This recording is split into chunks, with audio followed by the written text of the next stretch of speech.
इस झंडे के लिए जी सकता हूं, इस झंडे के लिए मर सकता हूं। ये मेरा देश है। और आज मैं तुझे जवाब देना चाहूंगा, जो तू झंडा लगाए ना फिलिस्तीन का, हमारा भारत देश आतंकवादियों के खिलाफ है। और जो आतंकवादियों का खिलाफ होगा, जो आतंकवादियों का सर्वनाश करेगा, हमारा भारत देश उसके साथ है। हम इजराइल के साथ हैं। जो आतंकवाद के खिलाफ जो देश रहेगा, हम उसके साथ हैं। और जो भी आतंकवादियों का समर्थन करेगा, उसका नामो निशान मिटाने का हमारा भारत कार्य करेगा। ये मत सोचो कि तुम किसी भी मंच पर ठहर कर कुछ ऐसा भोगोगे। बेटा, हमारा भारत देश हिंदू राष्ट्र बनने दे। सबसे पहले ये दो चूहों को पिंजरे में पकड़ के बन के को पाकिस्तान भेजेंगे। हैदराबाद बीजेपी के मुअत्तल एमएलए राजा सिंह ने बिना किसी वजह के असद ओवैसी पर हमला किया। फलस्तीन की तायीद करने वाले असदुद्दीन ओवैसी पर राजा सिंह ने जमकर निशाना साधा है और कहा कि हम उन्हें पाकिस्तान भेज रहे हैं, और साथ ही कहा कि वो भारत के लिए जी सकते हैं और भारत के लिए मर सकते हैं। तो आइए सुनते हैं राजा सिंह की सनसनी स्पीच उन्हीं की जुबानी। देशद्रोही, आतंकवादी, लव जिहादी, गौ हत्यारों को अगर ठोकना है तो बजरंग दल से जुड़ो। बाला साहब ठाकरे जी ये कहते थे कि अगर मेरे धर्म और मेरे देश पर कोई आंख उठाएगा तो उसकी आंख निकाल दी जाएगी। अरे मेरे देश का हिंदू, मेरे महाराष्ट्र का हिंदू सिर्फ घंटा मारने वाला नहीं, इन लांडों को बजाने वाला हिंदू चाहिए। ओल्ड सिटी का वो ओवैसी ये कहता है कि हम फिलिस्तीन के समर्थक हैं। वो कहता है कि हमास पर अत्याचार हो रहा है, गाजा पर अत्याचार हो रहा है। तो उस हरामी को मैं कहना चाहूंगा, अरे ओवैसी, हम पहले तो हिंदुस्तानी है। तेरा तो मुझे पता नहीं कि तू हिंदुस्तानी है या पाकिस्तानी है, तेरा मुझे पता नहीं, लेकिन मैं इस झंडे के लिए जी सकता हूं, इस झंडे के लिए मर सकता हूं। ये मेरा देश है। और आज मैं तुझे जवाब देना चाहूंगा, जो तू झंडा लगाए ना फिलिस्तीन का, हमारा भारत देश आतंकवादियों के खिलाफ है। और जो आतंकवादियों का खिलाफ होगा, जो आतंकवादियों का सर्वनाश करेगा, हमारा भारत देश उसके साथ है। हम इजराइल के साथ हैं। जो आतंकवाद के खिलाफ जो देश रहेगा, हम उसके साथ हैं। और जो भी आतंकवादियों का समर्थन करेगा, उसका नामो निशान मिटाने का हमारा भारत कार्य करेगा। ये मत सोचो कि तुम किसी भी मंच पर ठहर कर कुत्ते का वैसा भोगोगे। बेटा, हमारा भारत देश हिंदू राष्ट्र बनने दे। सबसे पहले ये दो चूहों को पिंजरे में पकड़ के बन के सालों को पाकिस्तान भेजेंगे। अरे लांडे कहते थे 370 नहीं हटेगा, हट गया ना। अब ये हिंदू राष्ट्र नहीं बनेगा जो बोलने वालों का सपना। 2026 से पहले इनको पता चल जाएगा, अरे बाप रे, ये तो हिंदू राष्ट्र बन गया देश, भारत देश।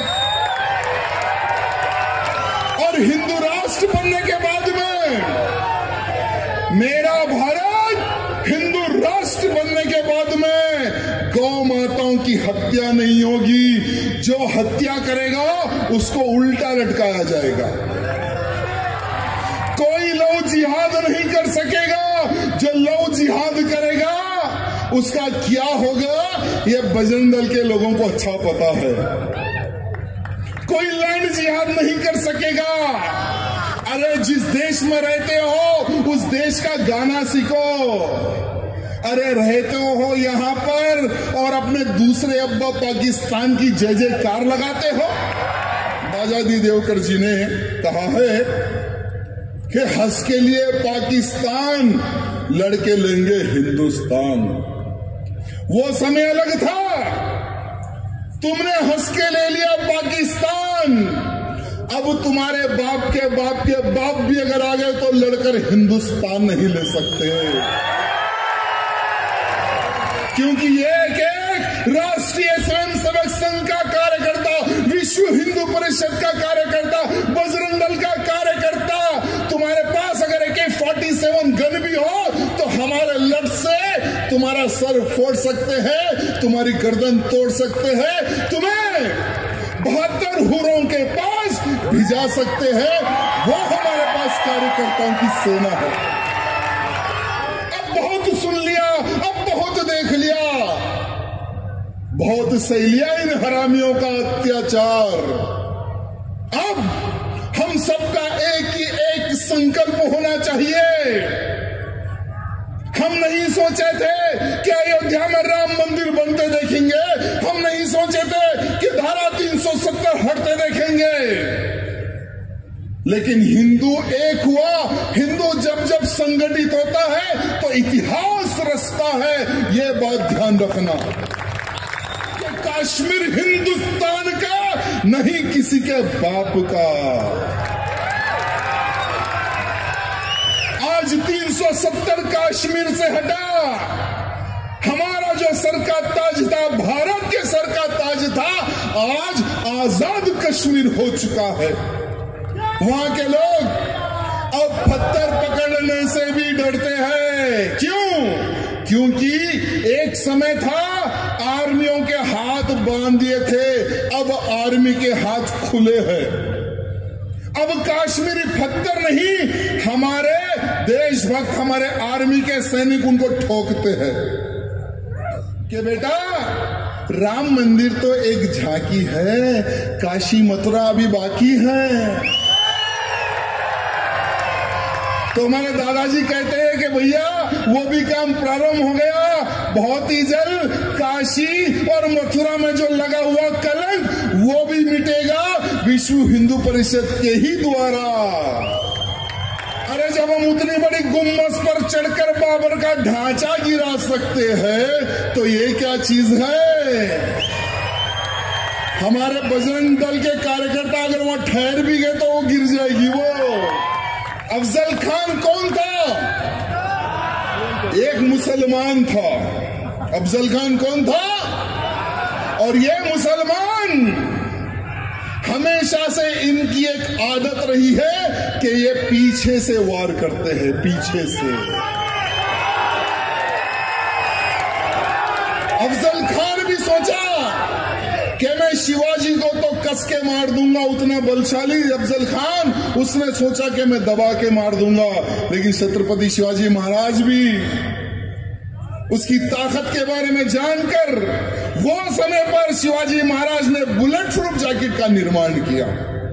वो समय पर बुलेट प्रूफ जैकेट, चाहे कितनी भी कोई ताकत लगा ले, लेकिन उसको कुछ नहीं हो सकता। उस प्रकार से योजना बनाकर उस हरामी अफजल खान से मिलने जाते हैं छत्रपति शिवाजी महाराज। जब वो पीछे से हमला करता है तो अफजल खान का पेट फाड़ने का काम शिवाजी महाराज करते हैं। पेट फाड़ा, अतलियां बाहर निकाली और भगवा लहराया हमारे शिवा ने।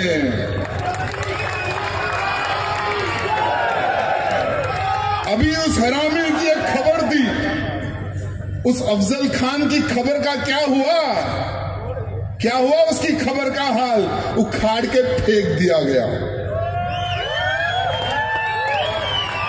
मैं हमारी महाराष्ट्र की सरकार से निवेदन करना चाहूंगा कि जिस तरह से आपने उस अफजल खान की खबर को तोड़ फोड़ के नामो निशान मिटा दिया, उसी प्रकार से संभाजी नगर में भी एक हरामी की एक खबर उपस्थित है।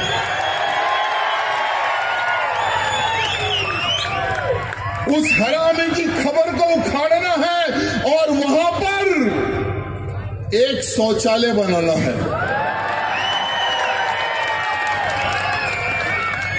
ये मैं महाराष्ट्र की सरकार के हमारे मुख्यमंत्री जी से निवेदन करना चाहता हूं कि अगर वो काम आपने कर दिया तो आने वाले समय में महाराष्ट्र का हर वो हिंदू का आशीर्वाद आपको मिलेगा तथास्तु के माध्यम से। अरे जिसने मेरे शिवा को मारा, जिसने मेरे संबा को मारा, ऐसे व्यक्तियों की खबर समाधि मेरे महाराष्ट्र की धरती पर नहीं होनी चाहिए, नहीं होनी चाहिए। अरे डर किस बात का, किस बात का डर है सरकार को? अरे एक आवाज लगा दो मुख्यमंत्री जी, करोड़ों हिंदू आपकी सेना बनकर आपके साथ खड़े हो जाएगी। ये वोट बैंक का चक्कर छोड़ दो, ये गोल टोपी वाले वोट डालने वाला नहीं है, आपको ये बात ध्यान रखना। ये अफजल खान की नाजायज औलादे हैं जो पीछे से छुरा भोंकने वाली है। ये इनके ऊपर कभी विश्वास नहीं करना।